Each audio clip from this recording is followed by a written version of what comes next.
Tanggal 2 Januari, hari kedua. Bacaan dari Kitab Kejadian pasal 3-5. Dari surga menuju penderitaan. Garis besar.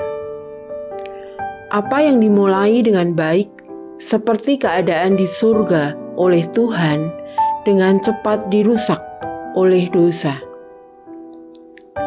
Setan yang menyamar sebagai ular menggoda wanita itu dengan mengalihkan tatapannya dari pemeliharaan Tuhan yang berlimpah kepada larangan Allah, yaitu satu-satunya pohon pengetahuan tentang kebaikan dan kejahatan.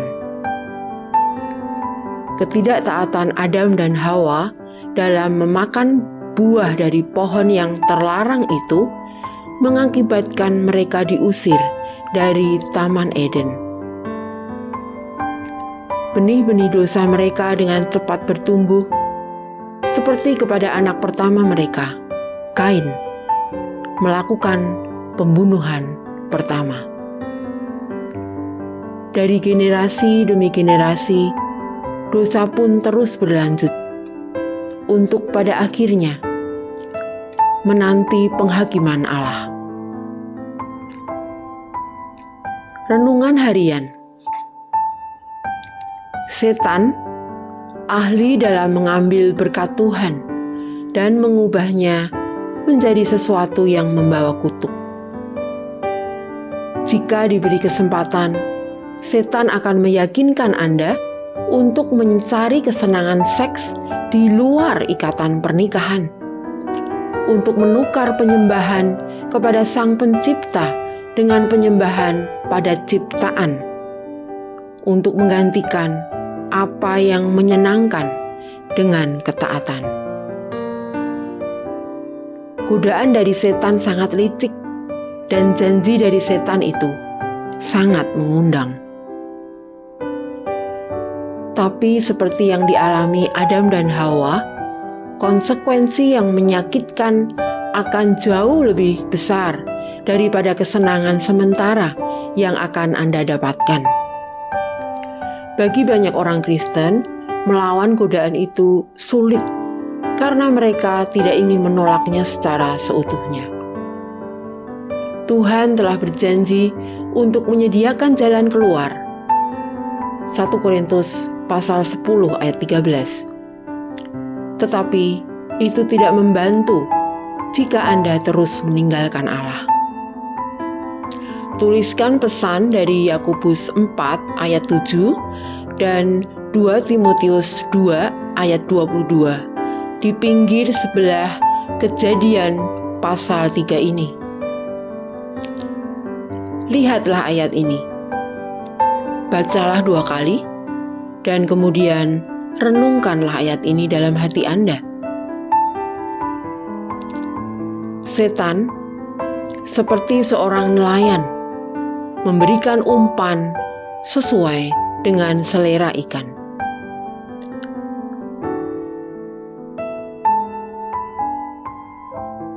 Pendalaman.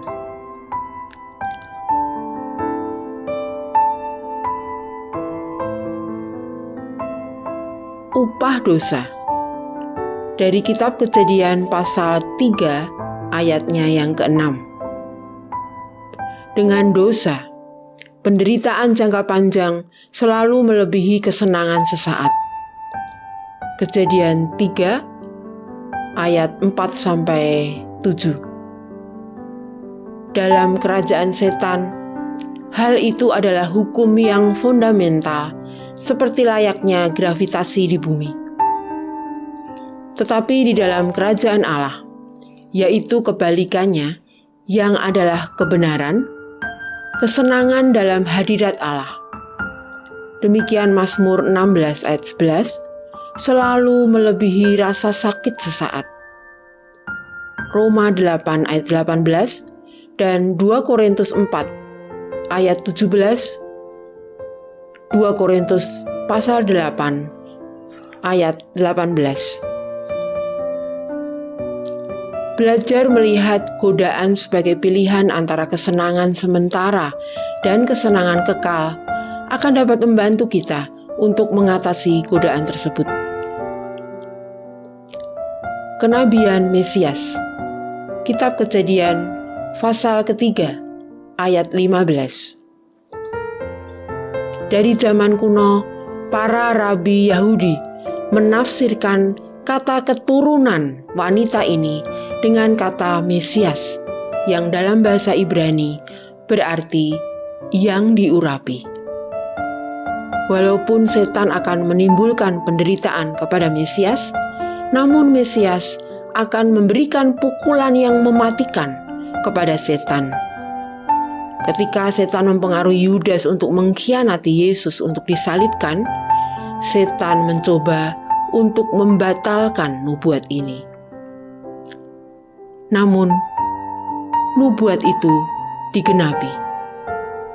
Tuhan menang dan Yesus menaklukkan maut. Coba lihat firman Tuhan di dalam Kolose pasal 2 ayat 15. Di dalam kitab Wahyu pasal 20 ayat 7-10, firman Tuhan memprediksikan pukulan terakhir bagi kepala setan adalah pada saat Tuhan akan menghancurkannya. Dan Yesus, Sang Mesias itu, akan memerintah untuk selama-lamanya. Amin. Tuhan Yesus memberkati.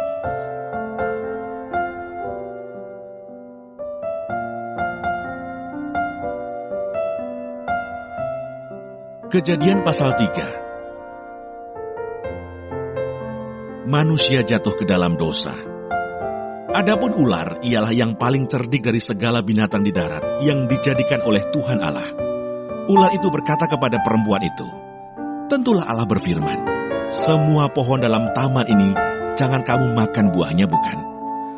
Lalu sahut perempuan itu kepada ular itu, "Buah pohon-pohonan dalam taman ini boleh kami makan. Tetapi tentang buah pohon yang ada di tengah-tengah taman, Allah berfirman, jangan kamu makan ataupun raba buah itu, nanti kamu mati." Tetapi ular itu berkata kepada perempuan itu, "Sekali-kali kamu tidak akan mati.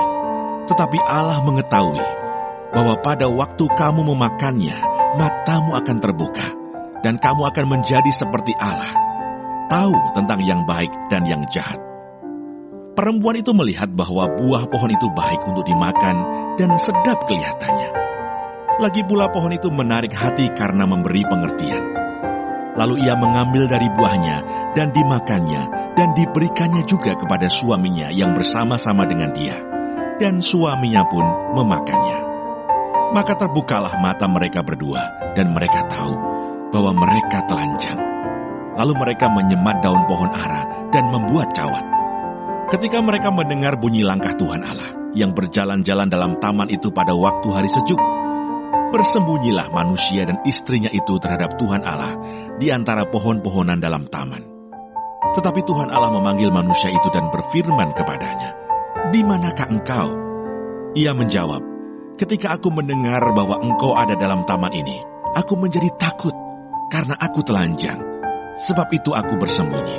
Firman-Nya, "Siapakah yang memberitahukan kepadamu bahwa engkau telanjang? Apakah engkau makan dari buah pohon yang kularang engkau makan itu?" Manusia itu menjawab, "Perempuan yang kau tempatkan di sisiku, dialah yang memberi dari buah pohon itu kepadaku, maka ku makan." Kemudian berfirmanlah Tuhan Allah kepada perempuan itu, "Apakah yang telah kau perbuat ini?" Jawab perempuan itu, "Ular itu yang memperdayakan aku, maka ku makan." Lalu berfirmanlah Tuhan Allah kepada ular itu, "Karena engkau berbuat demikian, terkutuklah engkau di antara segala ternak dan di antara segala binatang hutan.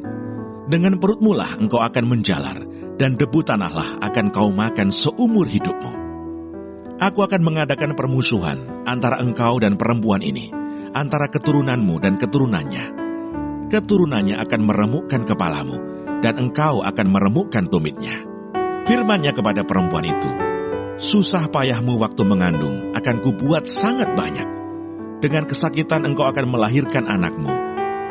namun engkau akan berahi kepada suamimu, dan ia akan berkuasa atasmu. Lalu firman-Nya kepada manusia itu, karena engkau mendengarkan perkataan istrimu, dan memakan dari buah pohon yang telah kuperintahkan kepadamu, jangan makan daripadanya. Maka terkutuklah tanah karena engkau. Dengan bersusah payah, engkau akan mencari rezekimu dari tanah seumur hidupmu. Semak duri dan rumput duri yang akan dihasilkannya bagimu, dan tumbuh-tumbuhan di padang akan menjadi makananmu.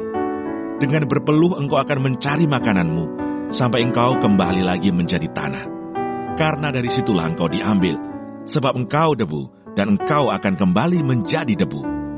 Manusia itu memberi nama Hawa kepada istrinya, sebab dialah yang menjadi ibu semua yang hidup. Dan Tuhan Allah membuat pakaian dari kulit binatang untuk manusia dan untuk istrinya itu, lalu mengenakannya kepada mereka. Berfirmanlah Tuhan Allah, sesungguhnya manusia itu telah menjadi seperti salah satu dari kita, tahu tentang yang baik dan yang jahat.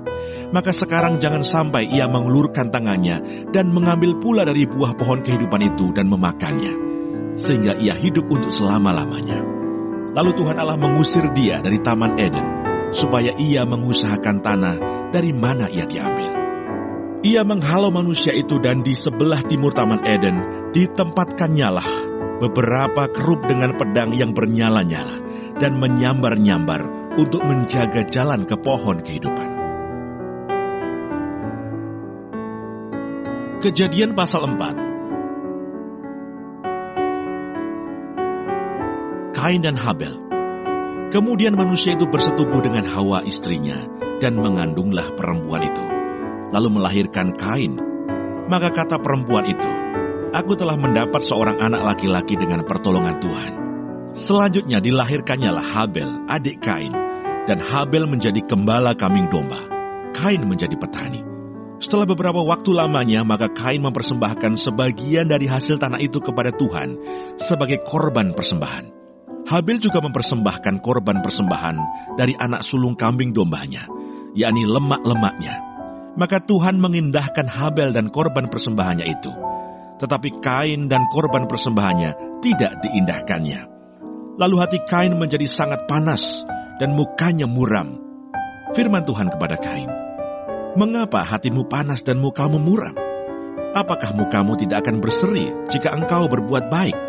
Tetapi jika engkau tidak berbuat baik, dosa sudah mengintip di depan pintu. Ia sangat menggoda engkau, tetapi engkau harus berkuasa atasnya. Kata Kain kepada Habel adiknya, marilah kita pergi ke padang. Ketika mereka ada di padang, tiba-tiba Kain memukul Habel adiknya itu, lalu membunuh dia. Firman Tuhan kepada Kain, di mana Habel adikmu itu? Jawabnya, aku tidak tahu. Apakah aku penjaga adikku? Firman-Nya, apakah yang telah kau perbuat ini? Darah adikmu itu berteriak kepadaku dari tanah. Maka sekarang, terkutuklah engkau, terbuang jauh dari tanah yang mengangakkan mulutnya untuk menerima darah adikmu itu dari tanganmu. Apabila engkau mengusahakan tanah itu, maka tanah itu tidak akan memberikan hasil sepenuhnya lagi kepadamu. Engkau menjadi seorang pelarian dan pengembara di bumi. Kata Kain kepada Tuhan, hukumanku itu lebih besar daripada yang dapat kutanggung. Engkau menghalau aku sekarang dari tanah ini, dan aku akan tersembunyi dari hadapanmu, seorang pelarian dan pengembara di bumi. Maka barang siapa yang akan bertemu dengan aku, tentulah akan membunuh aku. Firman Tuhan kepadanya, sekali-kali tidak. Barang siapa yang membunuh Kain, akan dibalaskan kepadanya 7 kali lipat. Kemudian Tuhan menaruh tanda pada Kain, supaya ia jangan dibunuh oleh barang siapapun yang bertemu dengan dia. Lalu Kain pergi dari hadapan Tuhan, dan ia menetap di tanah Nod, di sebelah timur Eden. Keturunan Kain, Set dan Enos. Kain bersetubuh dengan istrinya, dan mengandunglah perempuan itu, lalu melahirkan Henoh. Kemudian Kain mendirikan suatu kota, dan dinamainya kota itu Henoh, menurut nama anaknya. Bagi Henoh, lahirlah Irad, dan Irad itu memperanakkan Mehuyael, dan Mehuyael memperanakkan Metusael, dan Metusael memperanakkan Lameh. Lameh mengambil istri 2 orang, yang satu namanya Ada, yang lain Sila. Ada itu melahirkan Yabal. Dialah yang menjadi bapa orang yang diam dalam kemah dan memelihara ternak. Nama adiknya ialah Yubal. Dialah yang menjadi bapa semua orang yang memainkan kecapi dan suling. Sila juga melahirkan anak, yakni Tubal Kain, bapa semua tukang tembaga dan tukang besi. Adik perempuan Tubal Kain ialah Naamah. Berkatalah Lameh kepada kedua istrinya itu, Ada dan Sila, dengarkanlah suaraku. Hai istri-istri Lameh, pasanglah telingamu kepada perkataanku ini. Aku telah membunuh seorang laki-laki karena ia melukai aku. Membunuh seorang muda karena ia memukul aku sampai bengkak. Sebab jika Kain harus dibalaskan 7 kali lipat, maka Lameh 77 kali lipat. Adam bersetubuh pula dengan istrinya. Lalu perempuan itu melahirkan seorang anak laki-laki dan menamainya Set. Sebab katanya, Allah telah mengaruniakan kepadaku anak yang lain sebagai ganti Habel, sebab Kain telah membunuhnya. Lahirlah seorang anak laki-laki bagi Set juga, dan anak itu dinamainya Enos. Waktu itulah orang mulai memanggil nama Tuhan.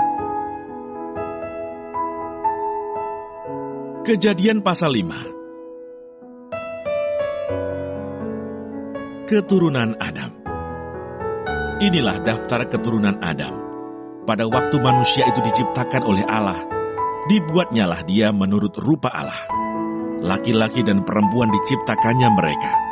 Ia memberkati mereka dan memberikan nama manusia kepada mereka pada waktu mereka diciptakan. Setelah Adam hidup 130 tahun, ia memperanakkan seorang laki-laki menurut rupa dan gambarnya, lalu memberi nama Set kepadanya.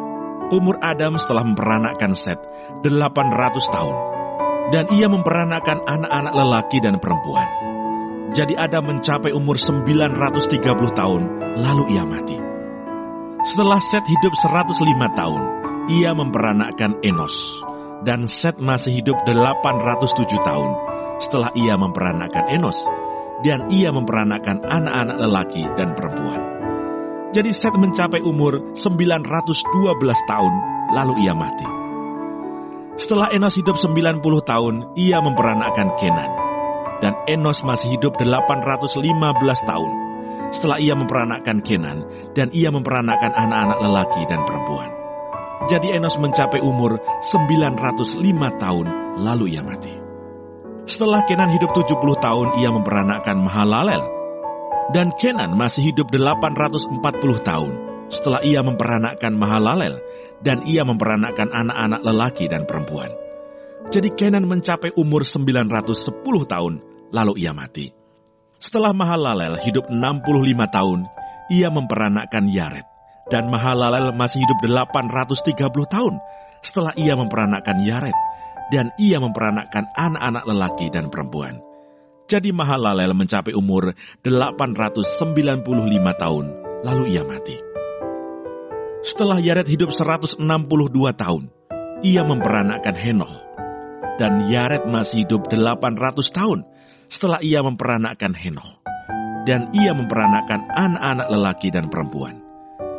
Jadi Yared mencapai umur 962 tahun, lalu ia mati.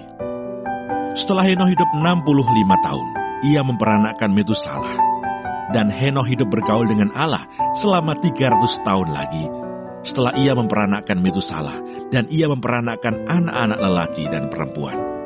Jadi Henoh mencapai umur 365 tahun, dan Henoh hidup bergaul dengan Allah, lalu ia tidak ada lagi sebab ia telah diangkat oleh Allah. Setelah Metusalah hidup 187 tahun, ia memperanakkan Lameh, dan Metusalah masih hidup 782 tahun setelah ia memperanakkan Lameh, dan ia memperanakkan anak-anak lelaki dan perempuan. Jadi Metusalah mencapai umur 969 tahun, lalu ia mati. Setelah Lameh hidup 182 tahun, ia memperanakkan seorang anak laki-laki dan memberi nama Nuh kepadanya. Katanya, anak ini akan memberi kepada kita penghiburan dalam pekerjaan kita yang penuh susah payah di tanah yang telah terkutuk oleh Tuhan. Dan Lameh masih hidup 595 tahun setelah ia memperanakkan Nuh, dan ia memperanakkan anak-anak lelaki dan perempuan. Jadi Lameh mencapai umur 777 tahun, lalu ia mati. Setelah Nuh berumur 500 tahun, ia memperanakkan Sem, Ham, dan Yafet.